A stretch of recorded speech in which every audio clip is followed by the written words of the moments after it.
Assalamu alaikum. This is Amir from Digital Marketing Guy.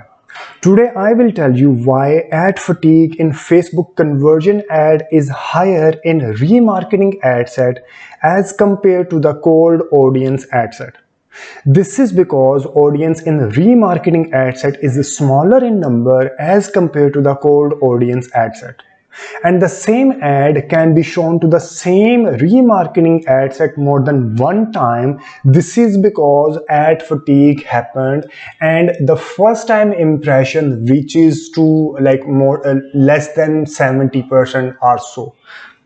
So the best solution for this is change the creative or offer after every week or 10 days to make the ad fresh every time.